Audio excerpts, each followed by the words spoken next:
Wonderful. Bolo Shri Adi Shakti Shri Mataji Nirmala Devi Ki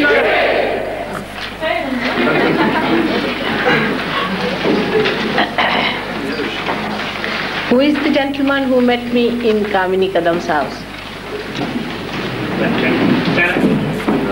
Right there. Hello, how do you do? Nice to meet you. Both of you were there? Yes. All right, may God bless you. How are you keeping? Fine, sir.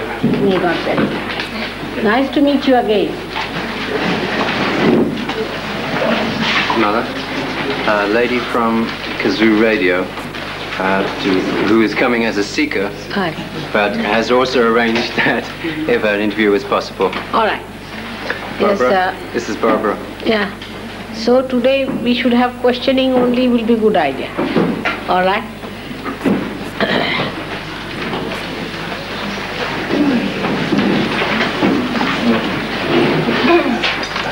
Thank you, Mother. May God bless.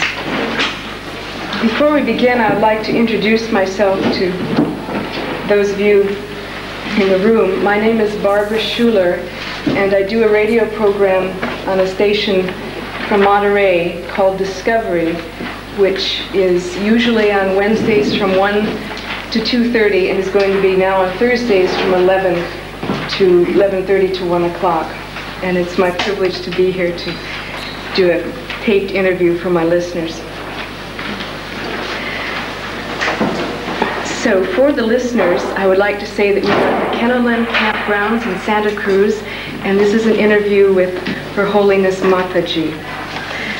Mother, today there were many things said about Sahaja Yoga, about your philosophy, and very little was said about who you are as a person. And I thought it would be good to start out with some questions about who you are, who were you as a child, what people influenced you, what brought you to the place you are today as a luminous being sitting before me and before us. I'm a very ancient being. That problem is like this. And what can I tell you about myself? I just don't know what part will interest you. But only thing I can say that I was born with this understanding and awareness that I have to find out a method by which I could give mass realization to people. I was a realized soul, of course. I knew all about it from my very childhood. But the problem was that how to make many people get it. Because if one person gets it, or if one person has it, if one person is an incarnation, people don't understand it. Not only that, but they may even try to destroy such a person. That's what happened to all the saints who came on this earth. Christ was crucified, Muhammad Sahib was given poison, because they were ignorant. They did not know what it was, what was he saying. So it was important, first of all, to find out a method how to give them mass realization. And from that angle, I just thought that this is why I am on this earth, and I have to do this job, for which I wanted to study about human beings. I took my birth in a Christian family, and that too a family which was Protestant family, because I felt that Protestants are fanatics but very sophisticated. And they rationalize everything to such an extent that nobody can see beyond it. So I better take my birth in them. And my father and mother had already taken birth, whom I had chosen as my parents. They were great people, realized souls, and especially my father was a person who knew why I was on this earth. Even my mother knew about it. So a special rapport was between them and me, and they could understand why I was busy meditating or finding out about how to give realization to others. Then I would say my father, who was a very learned man, who knew about 14 languages, who translated Quran-e-Sharif into Hindi, who was a member of the Constituent Assembly. He made our constitution. Also, he was the only Christian to be elected in those days. And then my mother was a honors in mathematics, all very well educated and nice people. They dedicated their life to the cause of freedom of India. And I also felt that that was very important, because if we are not free, we cannot do anything on religious basis. This one thing is to be free from this slavery. And that's how I also helped them a lot, and our whole family suffered a lot. And I went through terrible times at very young age. I was with Mahatma Gandhi also, because he liked me very much as a child, so I stayed on with him. Then I used to come back to study again, go back to him. He used to call me Nepali, because my face is a Nepali face. And he used to talk to me as if he's talking to his grandmother sometimes. It was very sweet, and he was a very sweet man, extremely sweet person to children, very strict with himself and strict with others, elderly people. But with children, he was very, very sweet and kind, and would try to learn from children a lot of things. It was surprising how he understood that there's a lot of wisdom with the children sometimes than with the older people who are mixed up. Now we got our independence, and we had a very bad setback because of the partition we had in our country. And I was studying in Lahore Medical College there, because I wanted to know about medicine, what these people call such and such thing, because I knew all this, but I knew about the body, I knew about everything, what you call the complete nervous system, but I did not know what was the vocabulary attached to it, so I studied there for 2 years. And after that, this war broke out, so I had to discontinue with my studies, and my parents wanted me to get married. And then I found that my marriage was important. I agreed to marry, and I married this gentleman, Mr. C.P. Srivastava.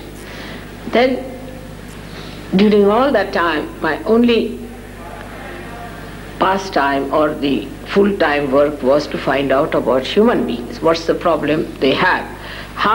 What they avoid reality, how they shun it, how they run away from it, what are their problems, how are they seeking, what do they have to offer, what will they accept, how to handle them. It was quite an intricate question. Every person provided a new sample of problems, and I had to fight it out in a way that it was a system which I knew how to do it, because to enter into somebody subtly to understand the problems of the Kundalini, you can go into the journey and find out about a person. And then I found out the permutations and combinations of their problems. So it is like you can say that like periodic tables, you have to divide them into 3, then into 7, then into their permutations and combinations. So you can imagine 3 into 7 raised to power eternity. It was like that. But doesn't matter, it worked out. And in the year 1970, on the 5th of May, I was little bit hesitant at that time. I thought I should wait, but certain circumstances made me to open the last center. And when I opened the last center, it started working with others on AMA scale. But still, I gave realization only to one lady who came to my house. I tried if it works out with her. And I gave her realization by touching her centers one by one, 6 centers, and then bringing out the Kundalini on top of the head. What does it mean to open the Sahasrara? The last center? Last center is the center which is the limbic area, where is the seat of all the 7 centers. It's all integration there. So far, everybody who has come, like Christ has come on this center, what you call the Agya Chakra, or Krishna has come on this center, which is the Vishuddhi Chakra. Like that, they have been appearing on every center of ours, giving us a new dimension to our awareness. And that's how our awareness has improved to this extent, and now the time is for you to get your absolute, to you get your spirit, that your spirit must shine into your attention, that you should have your self-realization, that you should have your second birth. That's the time, and that is only possible if baptism, the real baptism, works out. Real, not artificial, somebody coming and putting the hand on your head and saying, now you are baptized. That's not the way. But it is a real thing that happens, that you start feeling the cool breeze of the Holy Ghost coming out.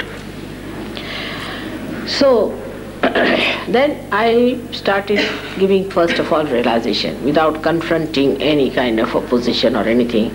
I started with one lady, then I went ahead with it. Then the first 12 people got realization. Then I was very happy because en masse realization has started. Then gradually it started working out. I went to Indian villages. I thought they are better, simple people. First work on the simpler people. And they got realization. Now we have thousands of people in the villages who have got realization. They have dropped out all their bad habits. They have become very creative. They are doing very well. They are very happy. And they are experts. So many of them are experts, I can say, in India now, whom we call as Sahajogi, maybe in thousands. Some are working in the villages and some are working in some cities. So we have lots of people now in India who can do this job. This all happened since 1970. I started it. You started it. Yeah. I have a question that's important to me and to many people who are searching for something or seeking perhaps what you call self-realization or sahaja yoga or something. Some of us don't know exactly what it is. Yes, and we find that there are many teachers. How do we recognize those teachers that you might call fraudulent from the real ones? It's so difficult because they all seem to be able to inspire us in certain ways and give us experiences. How do we know who is teaching something that's true and who is being deceptive? First and foremost thing is, anybody who lives on your earnings is not a guru. A guru will never live on the earnings of his disciples. But here there are people who have built palaces, bought aircrafts and cars and this. I mean, this is something one should understand. It's so open to you to understand. I mean, I cannot understand more obvious thing that this one is, that it's a parasitic living, and you cannot have a parasites as your gurus. They can be parasites, but not your gurus. That's one of the things. And if you can, I mean, you can retain some people, you know. If you want, because you are rich people, you can retain some. That's a different point. But you cannot have them as gurus. Guru has to be a higher personality, you see. Now, you have seen Christ was such a great incarnation. He didn't take any money from anyone. He was a carpenter's son, and he used to do carpentry himself, and he lived like a modest man. He never lived with big cars and big houses. It's not necessary, because such a person is himself is a very big king, you see, like a big emperor. He doesn't need anything. An emperor doesn't need anything, because nothing can give him comfort except that he himself is in complete comfort. So such a person doesn't want anything. So you must see that such a person has no needs of comfort at all. He can sleep on the grounds, he can sleep anywhere. Now, in this life, I should say I come from quite a wealthy family, or married to another wealthy man. You can say that way according to your own relative ideas. But to me, I can sleep anywhere. I have no problem. I have no problem of food, no problem of sleeping anywhere, no comfort. And I find it is beyond my self-respect to live on the earnings of others. It's not proper. But you are my children. Supposing now you bring a flower to me or something, it's all right. But I can't have a palace out of your money and all this. It's absurd, absolutely absurd. So this is one thing one should know, that it pampers our ego, that we can purchase our guru. We can purchase our self-realization. You see, this is a very subtle pampering, and that's how people accept. You see, they don't want to accept a person who says, who cannot offer anything, it's too much for them. Or maybe that, secondly, could be that people think that if you pay something, then you get attached to it, you go through it, whatever it is. Say you have paid for a ticket and you find that the whole play is horrid, you can't bear it, but you have to go through it because you have paid for it. That's a human nature, you see. That's a human nature. I have seen that they do it, and that's what it works out. But this is very gross level, I'm telling you. But another should be that in these modern times it is promised that you will become prophets. You have to become prophets. So you must see, have you become prophets out of these? It's easiest is to see the disciples of this man. Any XYZ who says he's a guru. Now what is happening to the disciple? Is he a free person? Has he got any knowledge? Has he got any mastery? What has he achieved by being with that person? Now you have seen here there are Sahajogis, one better than the other. You talk to them, they are knowledge. Some of them have met me only for say 8 days or so, they have become knowledge. So what have they achieved, you should say? What is their style of life, their pattern of life, how they behave?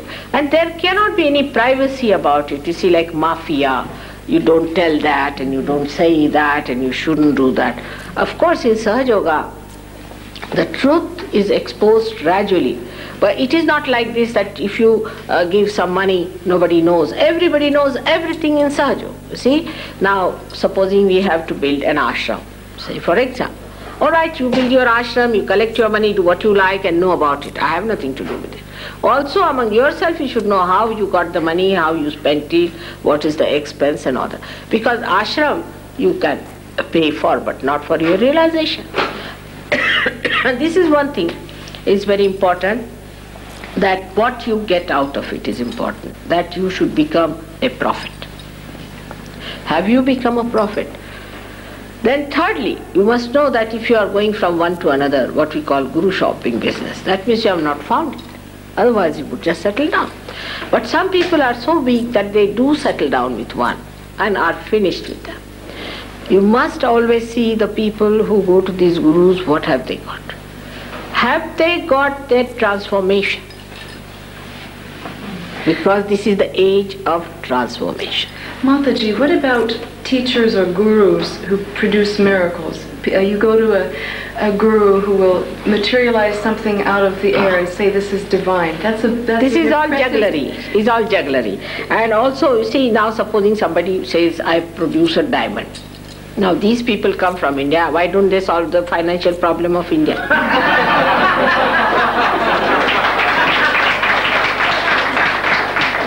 Secondly, you see, at every point they can be challenged. You should say that, then all right. One gentleman came to me and said that he gave me a diamond. I said, why you? How many diamonds you have? He said, hundreds. Then I said, why did he give you? You should give to your driver who hasn't got a diamond. You see, that is what it is. So it is all jugglery. You should see those who materialize. What have they given you? They have to give you something eternal. If they talk about God, God is not going to give you diamond. Which God has given diamonds to people? Have you heard of anyone giving diamonds? No. So you should ask for something which is the highest, which is the supremost. Now the fourth thing, which is very important, that whatever experiences you get, for example, some people start just like jumping, some start shouting, some start behaving like animals, and they say, oh, that's what is coming out, you're taking out, you see. They feel very bad, they get horrible diseases, they get into troubles, and they get into pains, and all sorts of things, and contortions. They say, now your subconscious is coming out. Nothing has to be brought out. That's one thing you must know. The subconscious, as I told you, is on the left-hand side, and the supraconscious on the right-hand side. What you have to do is to ascend in the center and come up. Above your head is the super consciousness. And when you become that, then you develop collective consciousness. So those who want you to become like frogs, again, you must know that you are not going to become frogs anymore now. That's not anyway evolution. The evolution has to go higher, not becoming frogs or earthworms, you see. And if you start crawling, it is simple mesmerism. Anybody mesmerizes can do these tricks, you see. It's simple mesmerism. And then to believe that now you are surrendered and all that is all nonsense, you see. It has no meaning to realization. In realization you just become the master. You become the master of it. There are many people in this country who came and lured you by their talks also, talking big about Brahma, Atma Tattva, this, that and everything. That is not the way you can, that is what is just the pendulum moving from Christian sermon to Hindu sermon, and from Hindu sermon to Islamic sermon, from there to the Rabbi sermon. You see, it goes on like that, you see. That's not the way. You have to rise higher within yourself. And that's why those who lecture about these things are really sometimes can be very, very dangerous. And so many have died of cancer, this, that. I don't know what to say, that people who go to these people get into very bad troubles and suffer so much. And then on top of that, when all this happens, they say, you must suffer. That's a very good excuse, you must suffer. You must pay to suffer. You pay money to suffer. And then people go on suffering. Now one thing I have to tell you, that Christ has suffered for us. We don't have to suffer anymore. Those who deny his sufferings will have to go for suffering. All right, have it. But he suffered for us. There is no need for us to suffer anymore.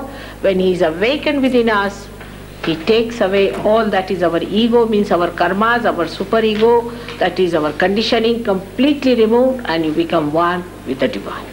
There is no need for anybody to suffer. And this idea of suffering is all nonsensical. You should not suffer at all. Good. I'm glad it's over. Mataji, you're called Mother. It seems that in the Hindu tradition there's a special context or meaning of the word mother. What is this meaning? You see, in the Indian philosophy, even in the Christian philosophy it is so, but it has been little bit changed. If you read the books of Essenes, you will find they have described the mother. You see, the Holy Ghost is the mother. When they say about the Holy Ghost, she is the mother. But how can you have, you must reason it out, how can you have a father and a son without a mother? It's a, you see, simple thing like that, you see. So it's the mother only. Holy Ghost is very important. So Holy Ghost is the mother. You see, an absurd thing. I mean, to have such a thing. Even homosexuals cannot have children. You know, it's a funny thing, isn't it? Absolutely absurd. But Christians accepted this. I don't know why. Why didn't they go in to find out what is this Holy Ghost business is? They said it's a mystery. How can you say it's a mystery? When you cannot explain, then better not say anything about it. So Holy Ghost is something hanging in the air. No one knows. It's a mystery. And the rest of it is the Father and the Son. It's absurd. Now, the principle of mother is in every scripture, has to be there. Now the mother's character is that she is the one who is the womb. She is the one who is the mother. And she is the one who nourishes you. She nourishes us, you know that. And this feminine thing in every human being resides as this Kundalini, as you have seen it. And when she rises, she gives you this new awareness, which becomes compassion, which is flowing, which becomes soothing, nourishing energy of love. And that's what today people are saying, feminist, this thing and all that. That's again a pendulum, a man becoming a woman, woman becoming man. All these problems here are because of this. But when you move spirally upward, then where do you move? You become a personality full of compassion, of love, of universal understanding through collective consciousness. And then you rise up to a position where you become universally conscious. So that is what should happen to you. And if that happens, then we should say that your motherly qualities within you have risen. And that's what we have so far neglected. You do not become a woman, but you become motherly. First the father, then the son, and now the mother. All right? What is the role of woman in this world, the role of the feminine principle? I would say, I don't say that women who are born as women only have the role, even the men have. everyone has, because everyone has kundalini within them. But the women must know that if they are women, they have a greater responsibility. Not that they should sit at home and only look after children and brood and then nag the husbands when they come home. That's not their role. The role is such that they have to be forbearing. Any person who is the mother has to be like the Mother Earth. How much she is forbearing, how much she suffers. We dig her out, we torture her life, still she's giving all the time, she's soothing, forgiving, bearing it up. We are doing so many sinful things. I mean, she should explode really with anger the way it is. But she does not. She's very careful. She slowly informs that now get out of this place, it's rumbling. She's so kind. You see, that all should come to us. So it's not that it is only the women who should settle down with these qualities, but the time has come that men have to have these qualities. Otherwise there will be always an imbalance. So now the men have to become extremely kind, affectionate, compassionate, give up that competitive spirit, that fighting spirit like Napoleon had. All those ideas are outdated. Now whom do you respect? People like Mahatma Gandhi or Abraham Lincoln. Everyone, an American, should think of Abraham Lincoln. Yes, indeed.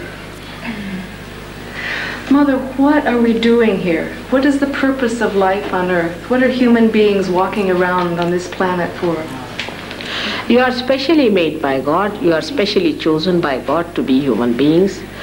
And you are here with a very great purpose. The first purpose of God is that you should become the vehicle of God's powers completely, so that He flows through you.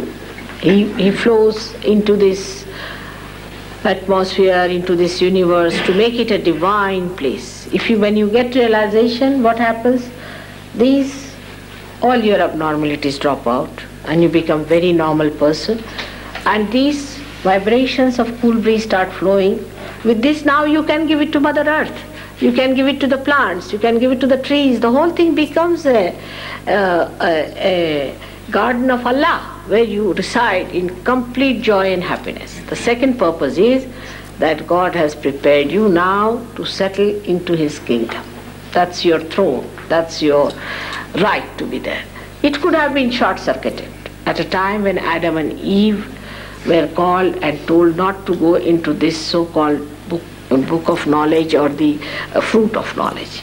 But they didn't listen. You see, if you give freedom to someone, then what's wrong? So they started doing things which were brought to them by a satanic force, and they accepted it. So that was the original sin we have committed. So they had to take incarnations, do all those things, and now brought it to this level where human beings have to be brought again back to the position where they were to go. Mother, what is the true nature of death? Is it possible that you can choose not to die? What's the purpose of death? See, death is just like changing your clothes. So sometimes when you use too much of your clothes, get tired, you want to change it. Like that, death is, nobody dies. There's nothing that dies, except that the part that is the Mother Earth and the part that is the water falls off, and you remain as you are.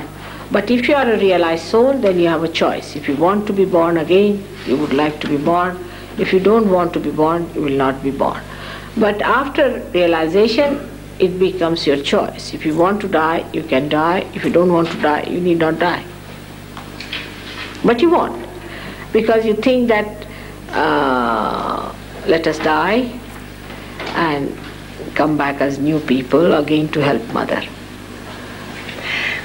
Many of us have heard discussions or read in books about the evolution of matter, the evolution of substance. What are your views on evolving matter, and how does this relate to our own physical matter in our bodies, our cells? So the matter did go into evolution, you know that.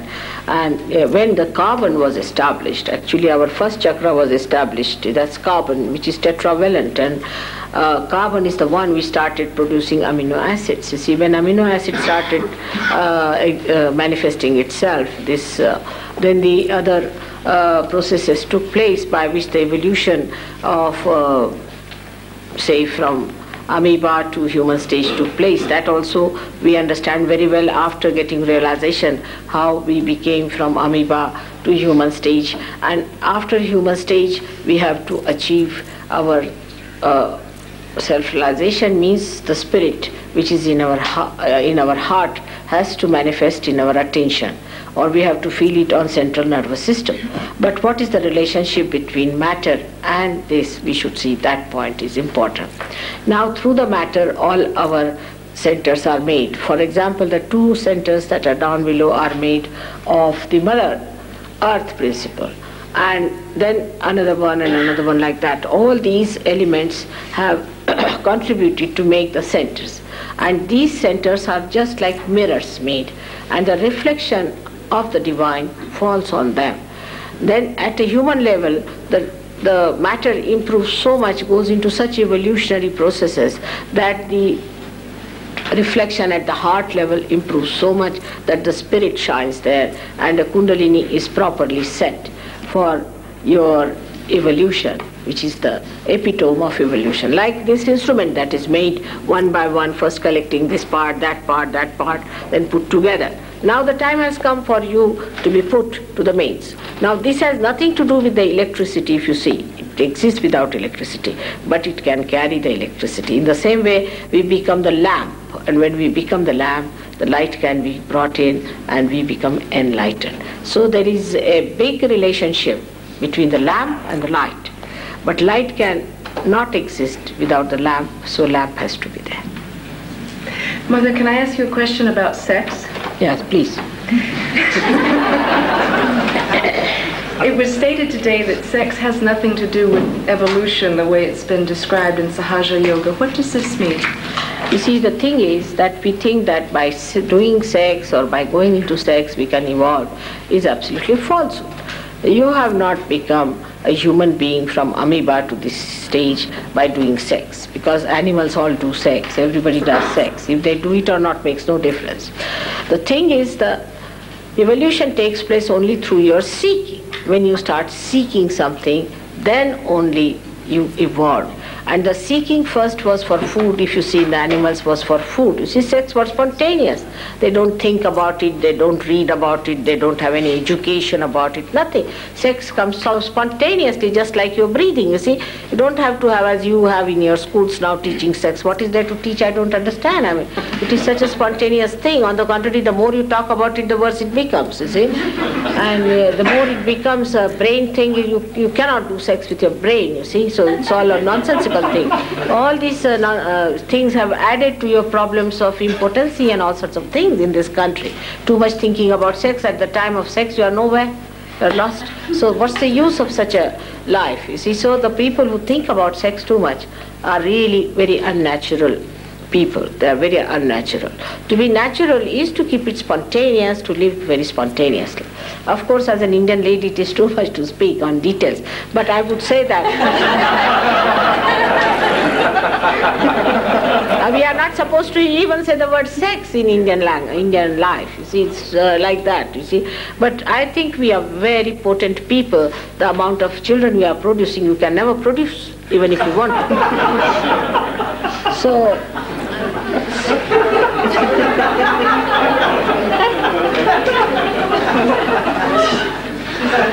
now the thing is that as a mother, I give all sort of grace to these people, grace marks, I should say, when they said that the sex can take you to Kundalini, because, you know, in the beginning, they must have tried something like that, and they must have seen the expression of the deity, which has got a trunk, you see, which is settled on the center. We call it as Ganapati, who actually incarnated as Christ on this earth later on. But he is the Ganapati, and there you see just the trunk. And they must have misunderstood that this trunk is the Kundalini because it has a shape like that. And that's why they might have said it, but it's the most dangerous thing. If you go through sex, then you open yourself absolutely to hell.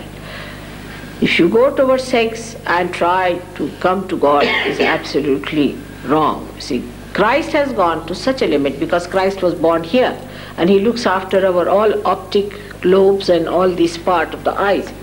And what he said, thou shalt not have adulterous eyes. Just see. What does that mean? That means you have innocent eyes. He was innocence. He was the embodiment of innocence. Thou shalt not have adulterous eyes. No lust and no greed in your eyes. Now, it's only possible if Christ is awakened within you. Once he's awakened within you, then you will have your innocence and you will also lose the lust from your eyes. Eyes will be absolutely looking but not getting involved. That sort of a thing will happen to you.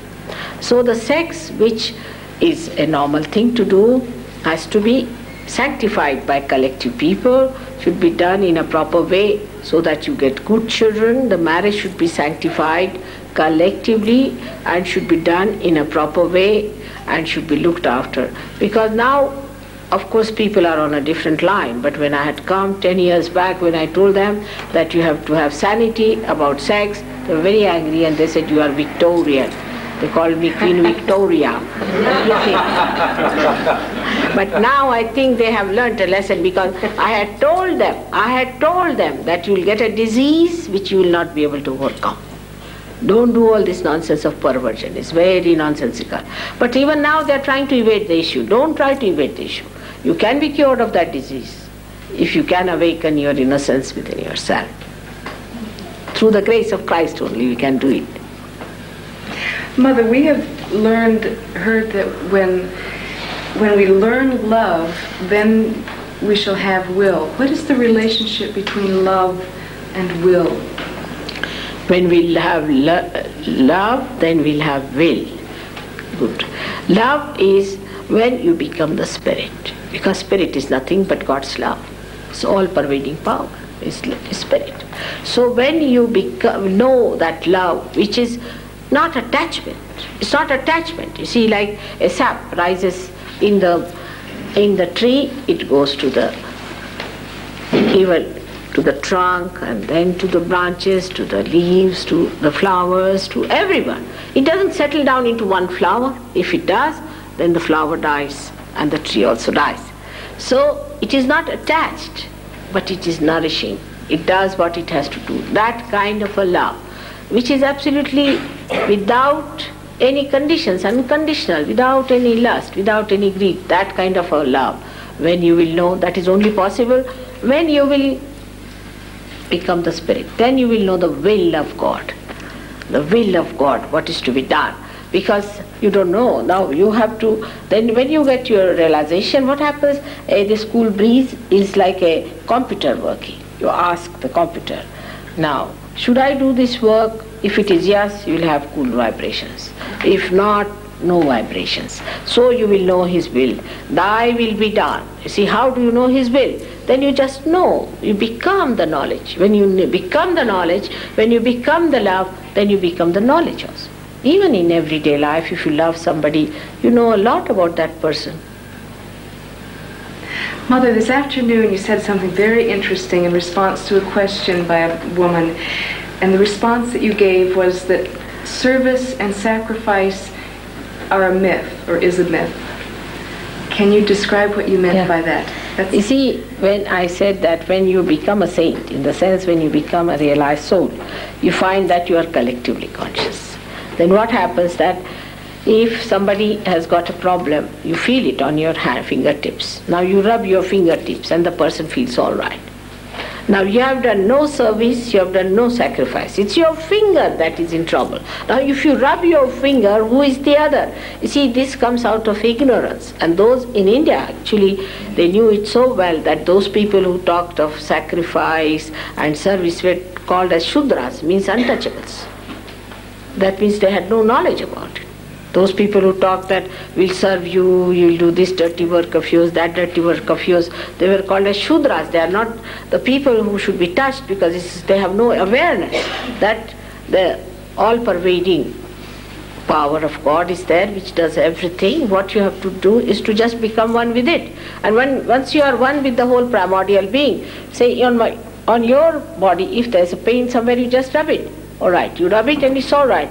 there's no obligation on it. In any way you have not served anyone, you have not obliged anyone. So the concept that you are one with the whole itself is the noble concept. And those people who do not have that concept cannot understand. They think we are serving others, we are looking after others. Who is the other, I ask them. Who is the other? That is why this is the concept with which Indians have always lived, and that's something good they have. But they also picked up, you see, when your missionaries went there, they also started their missions. They start serving and all that. Now to the poor people, now how do we serve? We serve in this way in Sahaja Yoga, that once they get their realization, they don't remain so poor at all. You see, because first of all, the poor people have bad habits of drinking, all those things drop on. So all that money doesn't go into nonsensical things. Secondly, they get those vibrations. Now whatever work they are in, they become dynamic. They have no health problem. They don't have to go to the doctors. They become healthy people. Mentally they are so alert that they do better than any other. We have seen people who came to me and said that our children are very bad at school, must do something about them. When they got their realization, now they stood first. They got all the scholarships, everything. They are doing so well. So such people become also materially better off. They don't become extraordinarily rich, but they become materially well off, satisfied people. You see, also dissatisfaction is another poverty. Because you are dissatisfied. I think those are the greatest poor people, because they are never satisfied. But the people who are realized souls, are satisfied souls, they know how to live well, and they are helped. Like Krishna has said it, yoga kshema vahamyam. He said, I'll give you kshema after yoga. First he said yoga, and kshema means your well-being. So well-being acts after yoga, not before. Mother, in the West there's a great, especially I would say in this part of the West, on the West Coast, there's a great interest in subjects such as Kabbalah, tarot, astrology, spiritual alchemy. How does Sahaja Yoga relate to these? What are your... I can't understand. That means they are not seekers, those who have such interest. You see, because these things relate to a material life. How do they relate to a material? You see, because Kabbalah will tell you when will you get married, or how much money you'll have, what race you'll win, all those things. You see, God has no interest in these things. You see, all these things are spiritual alchemy. How will you change this into gold? And what does it matter, gold and all those things, what are so important? Isn't it? The most important thing is to be your spirit. And those who are seeking the spirit are real seekers. All others are seeking money in some other form. You see, and then when they go to these people, actually these are nothing but spirits, and they get possessed by spirits, and they have a horrible time. You see, one should never indulge into these things. Christ has warned the most of all, and we are doing it. So often it's very wrong to ask for anything material like that. Why should we have easy money like that? It's not good. I think through some spirit helping you or something. I don't know if it really helps. It may a little bit help, but give you greater trouble. Like one lady had a problem with her husband. You see, she said that he's a bad man, he's a flirt and all that. She went to such a woman, and he became, as far as she's concerned, he gave up flirting, but he started racing. And he got lost in racing. Then she went there and she said that now he should be all right from racing, he should get out. So he started drinking. And after some time he started doing all the three things, you see. So it was too much. So this kind of nonsense we should not indulge into if you are seekers. But there are a category of people who are seekers, that's what I feel. And those who are seekers are getting into it should get out of it and get to your spirit. What's the role of the artist in this work, this Sahaja Yoga? An artist, artistic work, like music. Oh, great, tremendous it is. You see, those people who have been realized souls have created eternal art. Like we can say, Michelangelo was a realized soul. So his work is eternal art. They produce art which creates vibrations. You can feel vibrations from him. In the whole church, if you go, you feel horrid. But when you go to Sistine Chapel and see his work, the whole thing fills you up with vibration. They are creators of vibrations. Imagine the musicians like Mozart. Mozart creates vibrations, but Wagner You see, so they are the people who are realized souls. You have some tennis players who are realized souls also, perhaps. Tennis players? Yeah. McEnroe is a realized soul. And Borg is also. And my grandchild told me, you know why Borg has retired? Because another Saj Yogi has come now, the younger one, so give chance to him. And that's why he is very honorably retired. It's because when McEnroe speaks, you must have seen, he tells himself, John, now behave yourself. They are in the third person. And that's why people don't understand him, and he doesn't like to be insulted. And that's very true. Anybody who's a saint doesn't like him to be insulted. So like that, you have so many people who are realized souls, we can say. Even the Princess of Wales is a realized soul, and the new child is a realized soul. So there are so many people like that who are realized souls. The listeners who will be tuning into this program on the radio won't have had the experience of being in your presence. Some of them may have who are in this room. What can you say to them about how to become a realized soul, or how to achieve this cool breeze that comes from? At the beginning of my lecture, if you tell them that they should put their hands towards the radio, just turn the radio, they might feel the cool breeze. If they don't feel it, then tell them to put the right hand first till they feel the cool breeze, and left hand up as if ventilating out, and then the left hand towards the radio and the right hand up. It might work out because it has worked in Hong Kong. Well, I'll tell you something interesting. I interviewed Danny and Doug before you came so that listeners would have a chance to come here. And one of them called me and said that he went into a meditation in the afternoon and felt the cool breeze just by hearing them talk. See, if Saj Yogis can do it, then when I am talking, it should happen.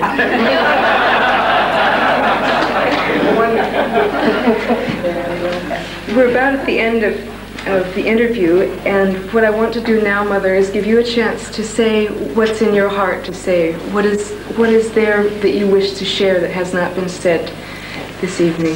I have to say that America is a great country in the universe. It has the place of the Vishuddhi Chakra, which is the center of responsibility and discretion.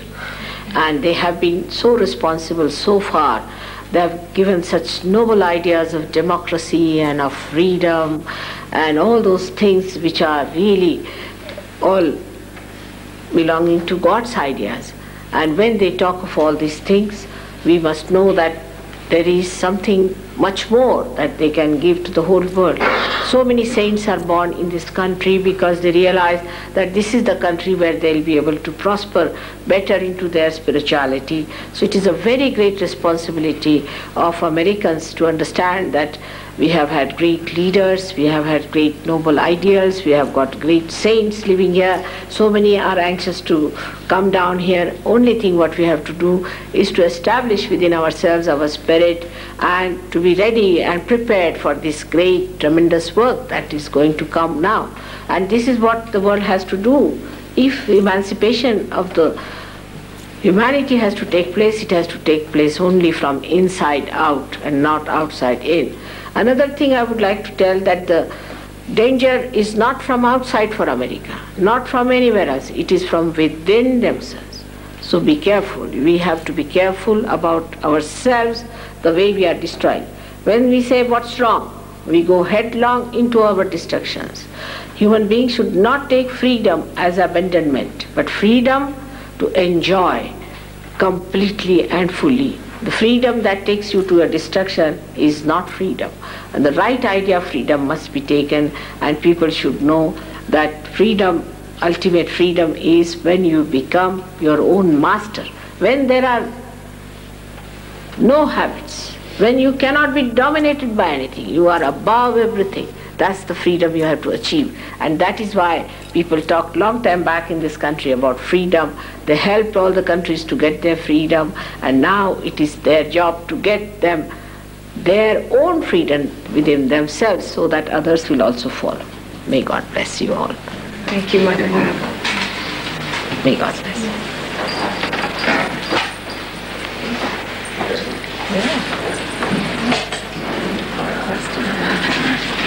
Good? All right.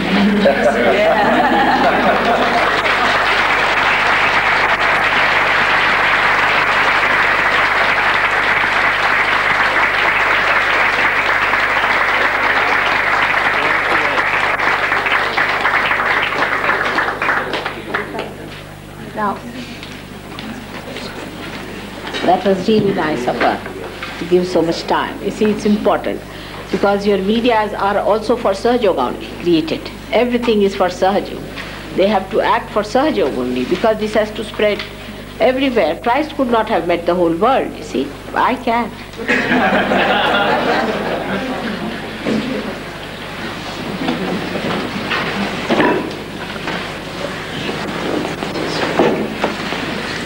So after all that, I want to announce something very good and excellent for you. A great news that Dr. Warren Reeves is going to be engaged to Ursula today. I hope you like it.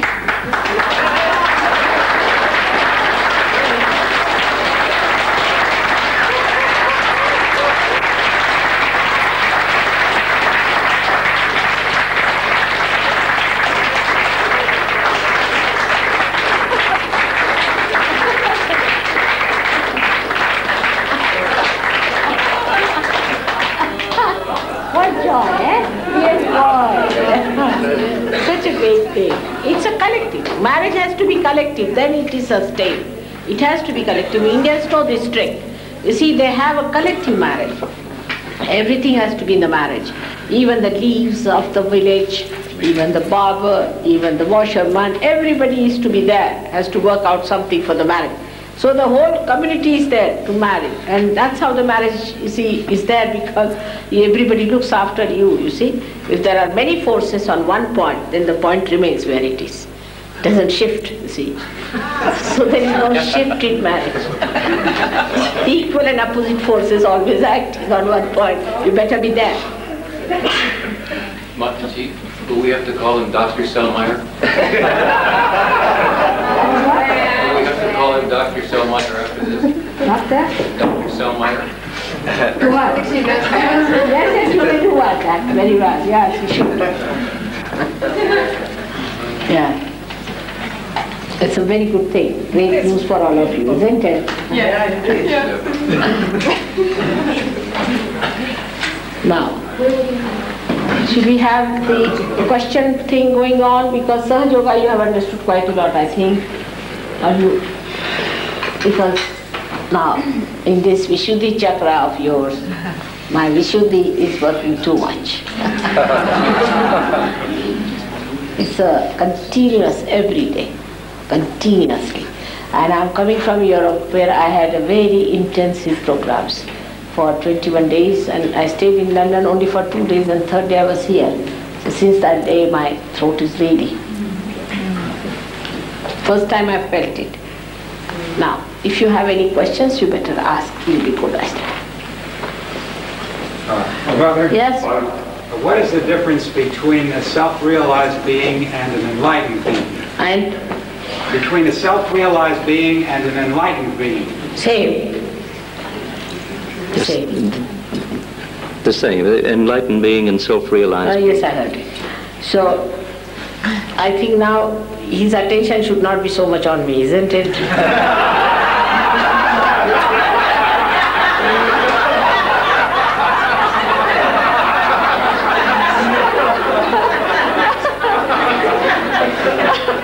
He should pay more attention to something else now.